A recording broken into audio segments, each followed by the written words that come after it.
KC. Venugopal மூடி சீலிடப்பட்ட ஒரு cover ஒன்ன ஸ்டாலினிடம் வழங்கி இருக்கிறதாக நாம் கேள்விப்படுகிறோம். மொத்தத்துல காங்கிரஸ் திமுகவிடம் சரணடைந்திருக்கிறது. ராகுல் ஸ்டாலினிடம் சரணடைந்திருக்கிறார். அப்படியெனில் காங்கிரஸை எதிர்பார்த்து காத்திருந்த விஜயின் நிலை என்ன? அம்போ இந்த தடவை தீர்மானிக்க போறது ரெண்டு ஃபேக்டர். ஒன்னு டிஎம்கேக்கு எதிரான அதிருப்தி, இன்னொன்று விஜயனுடைய அரசியல் வரவு. நாட்டு மக்கள் மத்தியில் காங்கிரஸ் ஏற்கனவே நிர்வாணமாகி விட்டது. இனிமேலும் எதற்காக ஆடைகளை களைந்து அரை நிர்வாணமாக வேண்டும் என்றார் மோடி. देश तो जानता है आप पहले से ही नंगे हो, फिर कपड़े उतारने की जरूरत क्या पड़ी? கோலஹலாஸ் டிவி யூடியூப் சேனல், இது வாய்மையின் எக்காலம். திடீரென மு.க. ஸ்டாலினை சந்தித்திருக்கிறாரே கே.சி. வேணுகோபால். வணக்கம் நண்பர்களே. அதாவது நேற்றைக்கு இரவு 9 மணி அளவில் கே.சி. வேணுகோபால் சென்னை வந்து சேர்ந்தார். அவருடன் சத்தீஸ்கர் மாநிலத்தின் முன்னாள் துணை முதல்வர் கே.பி. சிங் திவோவும் வந்திருந்தார்.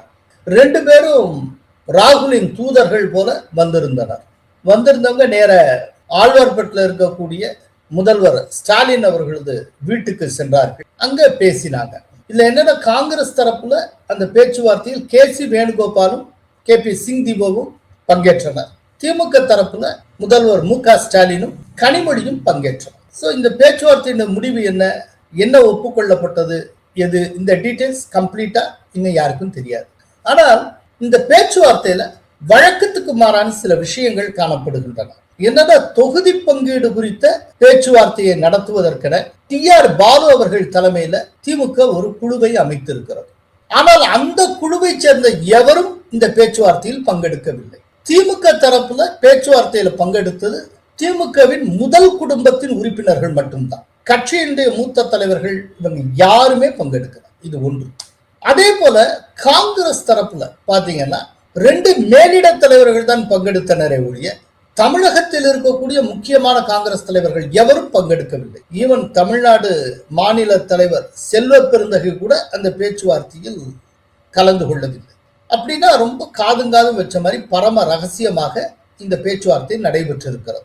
இந்த பேச்சுவார்த்தையின் சாரம் தன்னுடைய கட்சியின் அடுத்த நிலை தலைவர்களுக்கு கூட தெரிந்துவிடக் கூடாது என்பதில் ஸ்டாலின் ரொம்ப தெளிவாக இருந்திருக்கிறார். அதுபோலவேதான் காங்கிரசும் தெளிவாக இருந்திருக்கிறது. இதுக்கு இடையில இன்னொன்றும் நடந்தது. என்னன்னா, கே.சி. வேணுகோபால் மூடி சீலிடப்பட்ட ஒரு கவர் ஒன்ன ஸ்டாலினிடம் வழங்கி இருக்கிறதாக நாம் கேள்விப்படுகிறோம். அதுல ராகுல் காந்தி கைப்பட எழுதிய கடிதம் இருந்ததாகவும் தெரிகிறது. இதுக்கு முன்னால கனிமொழி அவர்கள் ராகுலை சந்தித்த போது அதிகாரத்தில் பங்கு கேட்க மாட்டோம் என்பதை எழுத்துப்பூர்வமாக தர வேண்டும் அப்படின்னு சொன்னதாக தகவல் பரவியது. ஒருவேளை அதிகாரத்தில் பங்கு கேட்க மாட்டோம் என்பதை உறுதிப்படுத்தும் விதத்தில் அதற்கான உத்தரவாதத்தை எழுத்து மூலம் ராகுல் காந்தி ஸ்டாலினுக்கு வழங்கினாரா? அதுதான் அந்த கடிதமா? அந்த கடிதம் தான் அந்த உரையில் இருந்ததா என்கிற சந்தேகம் எழுகிறது. ஒருவேளை அதுதான் அப்படின்னா அது பரம ரகசியமாக காக்கப்படும். நிச்சயமா அதை டிஎம்கே பகிரங்கப்படுத்தாது. ஆனால் என்றைக்காவது காங்கிரஸ் ரொம்ப மீறி செயல்பட்டு மீண்டும் அதிகாரத்தில் பங்கு என்கிற கோஷத்தை எழுப்பினால் அப்போது அந்த கடிதத்தை அவர்கள் வெளியிடக்கூடும். அதற்கான வாய்ப்புகள் இருக்கின்றன. சோ மொத்தத்துல காங்கிரசுடனான திமுகவின் பேச்சுவார்த்தை என்பது ஒரு அன்யூஷுவல் மேனர்ல நடந்திருக்கு. வழக்கத்துக்கு மாறான விதத்தில் நடந்திருக்கிறது. ரெண்டு தரப்பிலும் தமிழகத்தை சேர்ந்த முக்கிய தலைவர்கள் எவரும் பங்கெடுக்கவில்லை. 2 தரப்பிலையும் மேலிட தலைவர்கள் மட்டுமே பங்கெடுத்திருக்கின்றனர். என்ன பேசியிருப்பாங்க, என்ன விட்டு கொடுத்திருப்பாங்க, என்ன கேட்டிருப்பாங்க, எதுவும் தெரியாது. அநேகமா ஸ்டாலினை சமாதானப்படுத்துகிற முயற்சிக்கு முன்னுரிமை தரப்பட்டிருக்கும். அதாவது மாணிக் தாக்கூர், ஜோதிமணி, பிரவீன் சக்கரவர்த்தி இவர்கள் அவ்வப்போது தெரிவித்து வந்த திமுகவுக்கு எதிரான கருத்துக்களால் ஸ்டாலின் கடுமையான ஒரு கோபத்துடன் இருந்தார். சோ ஸ்டாலினை சமாதானப்படுத்துகிற வேலையை நேற்றைக்கு இரவு கே.சி. வேணுகோபால் பார்த்திருக்கிறார் என்று புரிந்து கொள்ளலாம். ஆக்சுவலா 2 பேரும் ஒரு அண்டர்ஸ்டாண்டிங்க்கு வர்றதுக்கான முதல் நிலை கூட்டமாக இதை நாம் பார்க்கலாம். 2 பேரும் ஒரு சுமூகமானதுக்கு அப்புறம், ஒரு அண்டர்ஸ்டாண்டிங் வந்தாச்சுன்னு தெரிஞ்சதுக்கு அப்புறம் முறைப்படியான தொகுதி பங்கீட்டு பேச்சுவார்த்தை அடுத்த கட்டமாக நடைபெறும். அப்போது அது அறிவாலயத்தில் நடக்கக்கூடும். அப்படித்தான் நான் நினைக்கிறேன்.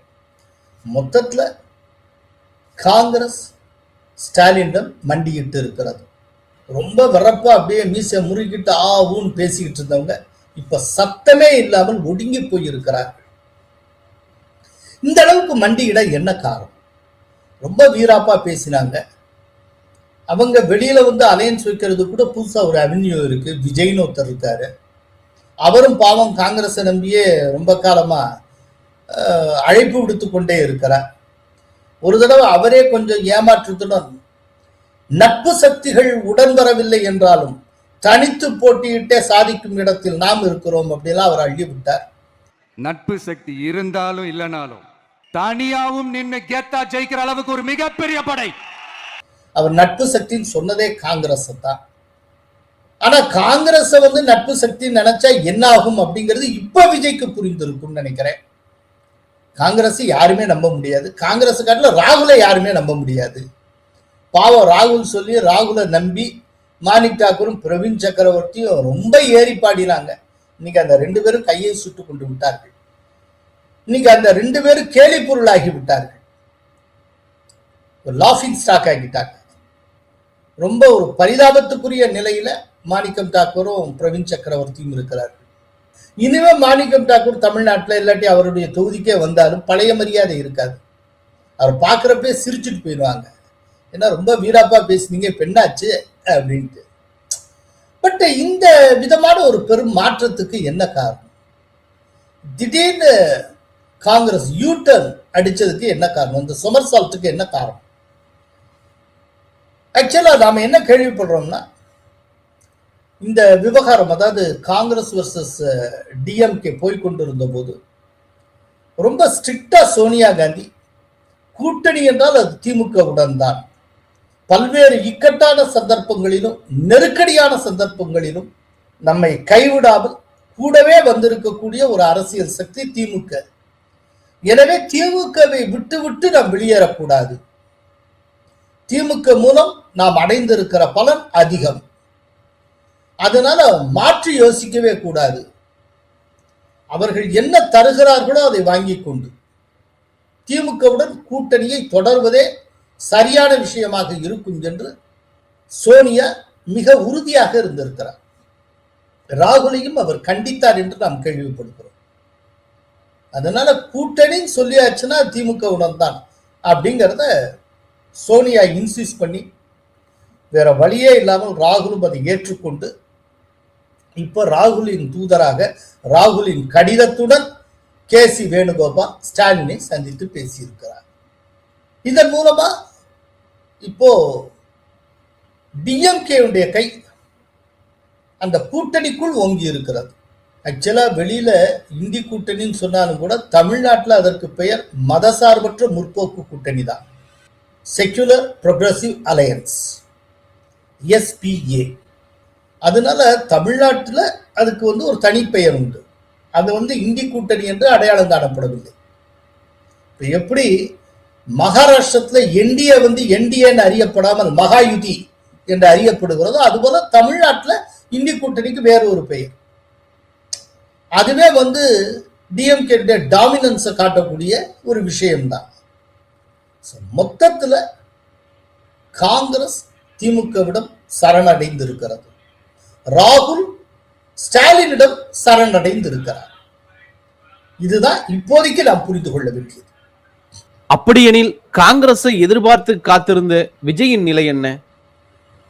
அம்போ அம்போ சிவ சம்போ, அவ்வளவுதான்.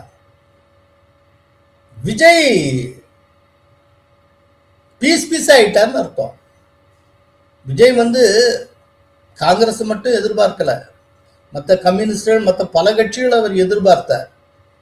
ஏதாவது 4-5 கட்சி தன் பக்கம் வந்துடும் அப்படிலாம் அவர் ஆசைப்பட்டார். அவர் வந்து 2 மாநில மாநாடுகள்லையும் காமனா சொன்ன ஒரு விஷயம், நாங்கள் ஆட்சி அமைத்தால் எங்கள் ஆட்சியில பங்கு தருவோம், கூட்டணி கட்சிகளுக்கு அதிகாரத்தில் பங்கு தருவோம், எனவே என்னை தேடி வாருங்கள் அப்படின்னு சொல்லி மற்ற கட்சிகளுக்கு அழைப்பு விடுத்தார். ஒரு சாதாரண சிறிய கட்சி கூட இதுவரை அதிகாரபூர்வமாக விஜயுடன் கூட்டணி வைக்கவில்லை. ஒருவேளை இப்போ 2 நாளைக்குள்ள பண்ருட்டி ராமச்சந்திரன் ஒரு கட்சி ஆரம்பிச்சிருக்கிறார். அவர் விஜயோட கூட்டணி வைப்பதற்கு பிரகாசமான வாய்ப்பு இருக்கிறது. அதனால விஜய்க்கு ரொம்ப பிரகாசமான எதிர்காலம் இருக்கிறது அப்படி சொல்லலாம். பாவம் பண்ருட்டி கூட சேர்ந்தா என்ன ஆகுங்கிறதுக்கு நிறைய உதாரணங்கள் இருக்கு. விஜயகாந்த் கதை என்னாச்சு, அதே போல நேற்றுக்கு வரைக்கும் ஓபிஎஸ் கூடவே இருந்தார், அவருக்கு இவர் அட்வைசரா இருந்தார். கடைசியில் இப்ப கட்சி ஆரம்பிக்கிறப்போ அவர் சொல்லி இருக்கிறாரு அது முடிந்து போன கதை அப்படின்ட்டாரு. ஓபிஎஸ் உடனான உறவு அது இப்போ அவர் திரும்ப இந்த வயசுல புதிய அத்தியாயத்தை எழுதி கொண்டிருக்கிறார். இப்ப அநேகமா அவர் கட்சியை ஆரம்பிச்சிருக்கார். அந்த கட்சி விஜயோட தான் போய் சேரும்னு நினைக்கிறேன். வாய்ப்பு இருக்கு. விஜய்க்கு வேற வழி இல்லை, ஏதோ ஒன்று அடையாளப்படுத்தி ஆகணும். சரி, பண்ருட்டி ராமச்சந்திரன் வர்றாரா, அவருக்கு செல்வாக்கு இருக்கோ இல்லையோ, ஒரு முன்னாள் அமைச்சர், இன்னொன்று வன்னியர் சமூகத்துல அவர் ஒரு முக்கியமானவர். எப்படி செங்கோட்டையனை வச்சுக்கிட்டு கொங்கு மண்டலத்துல குறிப்பா கவுண்டர்கள் மத்தியில தன்னை அடையாளப்படுத்திக் கொள்வதற்கு தாவேகா முயற்சி செய்யுமோ, அதுபோல பண்ருட்டி ராமச்சந்திரனை பயன்படுத்தி கொண்டு வன்னியர்கள் மத்தியில தன்னை அடையாளப்படுத்திக் கொள்ள அந்த கட்சி முயற்சி செய்யலாம். ஏன்னா ஒரு கிரவுண்ட் இருக்கணும்ல, அதுக்கு இந்த மாதிரி ஏதாவது நடக்கும். அதனால மொத்தத்துல விஜயுடைய ஃபியூஸை பிடிங்கி விட்டாங்க. ஒரு கட்சியோட விஜயை நோக்கி வரல. விஜய் என்ன ஆவார்னே தெரியல. இந்த லட்சணத்துல அவர் தேர்தலில் போட்டிட்டு என்னத்தை சாதிப்பார்? கடைசியில போற போக்குல பார்த்தா சில பேர் 20% அது இல்லைன்னு அதெல்லாம் எதுவுமே கிடைக்காது போல இருக்கு. 10 to 12% நின்றும் ஒரு சீட் ஜெயிக்க மாட்டார். இந்த தடவை விஜய் போட்டியிட்டாலே ஜெயிப்பது கடினம். ஒருவேளை அவர் சென்னையில போட்டியிட்டால், பல பேர் என்ன சொல்றாங்கன்னா சென்னையில பெரம்பூர் தொகுதியில போட்டியிடலாம், அதற்கு வாய்ப்பு இருக்கிறது அப்படிங்கிறாங்க. அப்படி நின்னால் சென்னையில போட்டியிட்டால் அவருக்கு மட்டும் ஒரு எட்ஜோவர் உண்டு, ஜெயிப்பதற்கு ஒரு சன்னமான வாய்ப்பு இருக்கிறது. மற்றபடி அதாவது விஜய் போட்ட கணக்கு அத்தனையும் தவிடுபடியாகி இருக்கிறது. அரசியல்ங்கிற ஒரு வலையில விஜய் வகையாக சிக்கி கொண்டிருக்கிறார், மாட்டிக்கொண்டிருக்கிறார் அப்படின்னு தான் சொல்லணும்.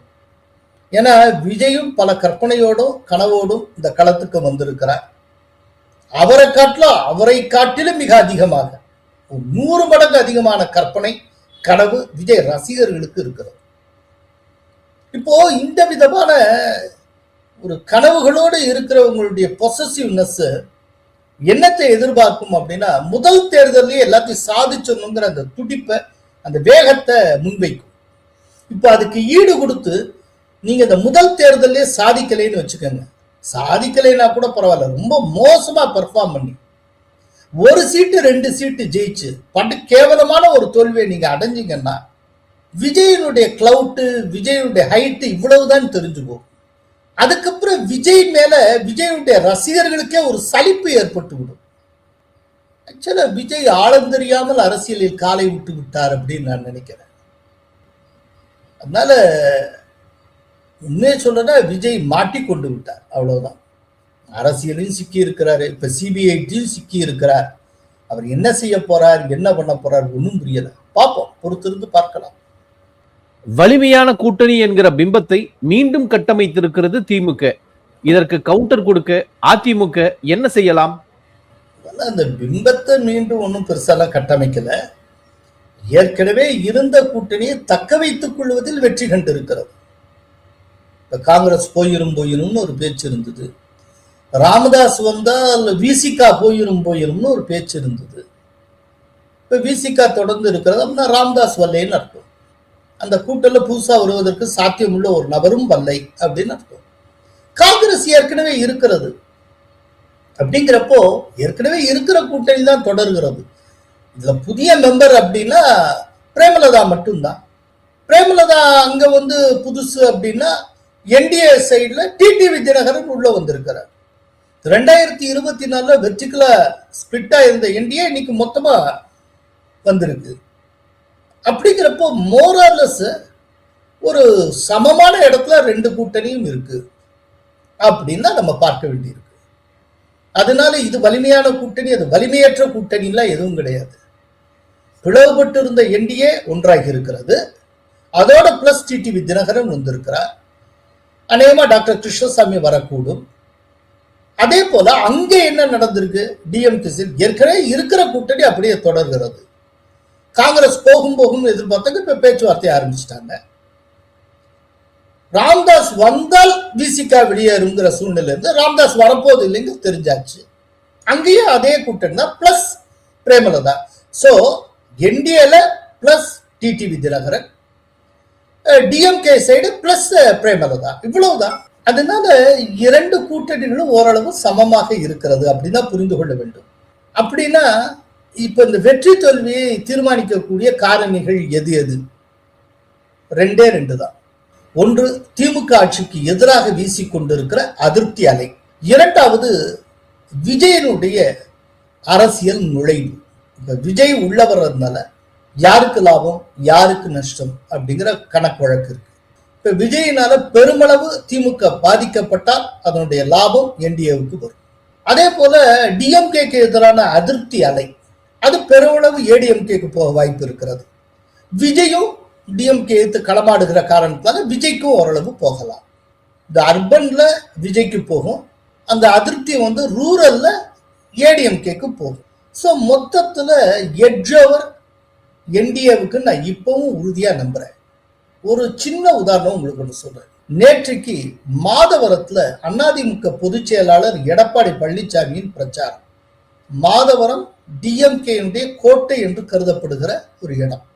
அங்க எடப்பாடிக்கு வந்த கூட்டம் மிகப்பெரிய பேசுபொருளாக மாறி இருக்கிறது. கண்ணபின்னான்னு கூட்டம், பிரம்மாண்டமான கூட்டம். ஒரு கொஞ்ச நேரத்துக்கு முன்னால என்கிட்ட பேசின ஒரு அரசியல் விமர்சகர், ரொம்ப ஒரு முக்கியமான ஒரு இன்டலெக்சுவல் என்கிட்ட சொல்றாரு, சார் பாருங்க மாதவரத்துல என்ன கூட்டம்ங்கிறத பாருங்க சார், இது வேற விதமான மெசேஜ சொல்லுது. நிச்சயமா இந்த தேர்தல் வழக்கமான தேர்தல் அல்ல. 2019 இருந்து தொடர்ந்து வழக்கமாக டிஎம்கே பெற்று கொண்டு வந்த அந்த வெற்றி இந்த முறை இருக்காது. மாதவரம் கூட்டம் அதற்கு சாட்சி. அநேகமா ஏடிஎம்கே எடப்பாடி அவர்களே இவ்வளவு பெரிய கூட்டத்தை எதிர்பார்த்திருக்க மாட்டார். அநேகமா மாதவரம் கூட்டத்தை ஒரு முக்கியமான திருப்பு முனைன்னு நான் பார்க்கிறேன். அதோட மெசேஜ் கம்ப்ளீட் அந்த சென்னையுடைய பெரிஃபரல் கான்ஸ்டிட்யூன்சிஸ் அத்தனையிலும் எதிரொலிக்கக்கூடிய ஒரு விஷயமாக நான் பார்க்கிறேன் அப்படின்னு சொல்லி அந்த நிபுணர் என்னிடம் கூறினார். அதனால நிறைய மாறிக்கொண்டு இருக்கிறது. அதனால இந்த கூட்டணி கை ஓங்கிச்சா கால் ஓங்கிச்சாலாம் சொல்லிட்டு இருக்கல அர்த்தம் இல்லை. இந்த தடவை தீர்மானிக்க போறது ரெண்டு ஃபேக்டர். ஒன்று டிஎம்கேக்கு எதிரான அதிருப்தி, இன்னொன்று விஜயனுடைய அரசியல் வரவு. இந்த ரெண்டும் எப்படி பாதிக்க போகிறது, என்ன விதமான பெர்முடேஷன் காம்பினேஷனை உருவாக்க போகிறது, இதை வைத்துத்தான் மொத்த ரிசல்ட்டும் இருக்கு. காங்கிரஸை கிழித்தெறிந்து விட்டாரே மோடி. நேற்று காங்கிரஸை கிழித்து தோரணம் கட்டினார் மோடி. அவர் ஆடிய கதக்கடியில் காங்கிரஸ் நாக்கு தள்ளியது. உத்தரப்பிரதேச மாநிலம் மீரட் மற்றும் டெல்லி இடையிலான நமோ பாரத் ரயில் சேவையை நாட்டுக்கு அர்ப்பணிக்கும் நிகழ்வு ஞாயிற்றுக்கிழமை நடைபெற்றது. அதில் பங்கேற்ற மோடி என்ன பேசினார் என்பதை பார்ப்போம். இந்தியாவை வளர்ந்த நாடாக மாற்ற குடிமக்கள் இரவு பகலாக பணியாற்றி கொண்டிருக்கின்றனர். ஆனால் நாட்டின் வெற்றியை சில கட்சிகளால் ஜீரணிக்க முடியவில்லை. புதுடில்லியில் நடைபெற்ற செயற்கை நுண்ணறிவு உச்சி மாநாட்டில் 20 நாடுகளின் தலைவர்கள், 80க்கும் மேற்பட்ட நாடுகளின் பிரதிநிதிகள் பங்கேற்றனர். இதனால் ஒட்டுமொத்த தேசமும் பெருமையில் திளைத்தது. ஆனால் காங்கிரஸ் என்ன செய்தது? இந்தியாவால் நடத்தப்பட்ட சர்வதேச நிகழ்வை தங்களின் மோசமான வெட்கக்கேடான அரசியலுக்கான தளமாக மாற்றியது. காங்கிரசார் தங்களின் மேல் சட்டையை களைந்துவிட்டு வெளிநாட்டு விருந்தினர்கள் முன்னால் வலம் வந்தனர். समारोह स्थल पर विदेशी अतिथियों के सामने कांग्रेस के नेता कपड़े उतारकर पहुंच गए. நாட்டு மக்கள் மத்தியில் காங்கிரஸ் ஏற்கனவே நிர்வாணமாகி விட்டது. இனிமேலும் எதற்காக ஆடைகளை களைந்து அரை நிர்வாணமாக வேண்டும் என்றார் மோடி. मैं कांग्रेस वालों को पूछता हूं, देश तो जानता है आप पहले से ही नंगे हो, फिर कपड़े उतारने की जरूरत क्या पड़ी?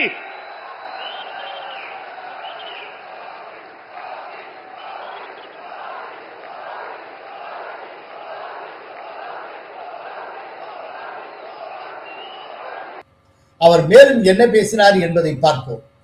காங்கிரசாரின் செயல் ஒட்டுமொத்த தேசத்தின் விமர்சனத்துக்கும் ஆளாகி உள்ளது.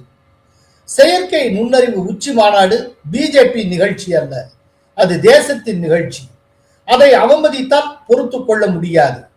தங்களின் நடத்தை மூலம் அனைத்து வரம்புகளையும் கடந்து விட்டது காங்கிரஸ்.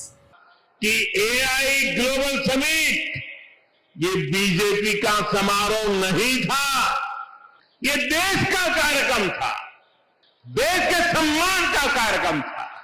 और पूरा देश कांग्रेस की इस रीति नीति पर थू थू हो रही है. அந்த கட்சி நாட்டுக்கு சுமையாகி விட்டது. சித்தாந்த ரீதியில் காங்கிரஸ் திவாலாகி விட்டது.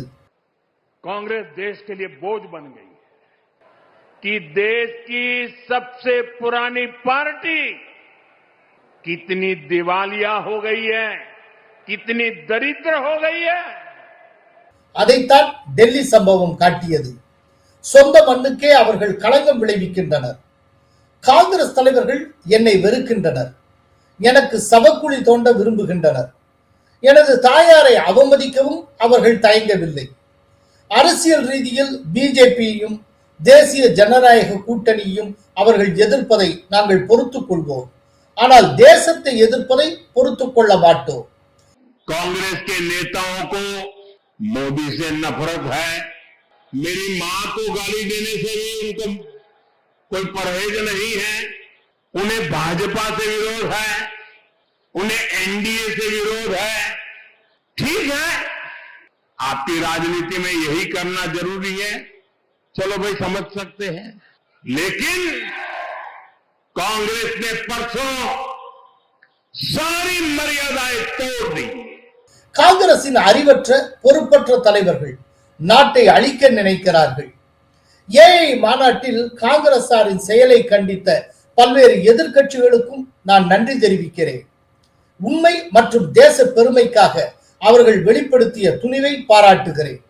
நாடாளுமன்றத்தில் ஆக்கப்பூர்வமாக செயல்பட முடியாத காங்கிரஸ் தனது கூட்டணி கட்சிகளையும் பேச அனுமதிப்பதில்லை. நாடாளுமன்ற அலுவல்களை காங்கிரஸ் முடக்குவது அதன் கூட்டணி கட்சிகளுக்கே பெரிய பாதிப்பு. ராகுல் அவர்களே, நீங்கள் பிரதமர் இருக்கையில் அமர விரும்பினால் முதலில் மக்களின் இதயங்களை வெல்ல வேண்டும். மாறாக இருக்கையை ஆக்கிரமிக்க பெண் எம்பிக்களை அனுப்பினால் நீங்கள் பிரதமராகிவிட முடியாது. महिलाओं एमपीओ को भेज करके सीट पर कब्जा करने से आप प्रधानमंत्री नहीं बन सकते हो. अगर आपको प्रधानमंत्री की कुर्सी पर बैठना है तो पहले आपको जनता के दिल जीतने पड़ेंगे. நமது தாய்மார்களையும் சகோதரிகளையும் இவ்வாறு முன்னிறுத்த வேண்டிய நிர்பந்தம் என்ன என்று கேள்வி எழுப்பினார் பிரதமர் மோடி. நாடாளுமன்ற பட்ஜெட் கூட்டத்தொடரில் குடியரசுத் தலைவர் உரைக்கு நன்றி தெரிவிக்கும் தீர்மானம் மீதான விவாதத்துக்கு பிரதமர் மோடி கடந்த பிப்ரவரி 4 பதிலளிக்க இருந்த நிலையில் காங்கிரசின் கடும் அமளிதுமளியால் அவர் அவைக்கு வரவில்லை. அவரது இருக்கையை எதிர்க்கட்சி பெண் எம்பிக்கள் முற்றுகையிட்டனர். இந்த சம்பவத்தை முன்வைத்து ராகுலை விமர்சித்திருக்கிறார் பிரதமர் மோடி. மோடியின் இந்த அற்புதமான உரை நாடு முழுவதும் வைரலாகி இருக்கிறது. தேசத்தின் சுமையாகிவிட்டது காங்கிரஸ் என்கிற புதிய செய்தியை தந்திருக்கிறார் மோடி. நன்றி, வணக்கம்.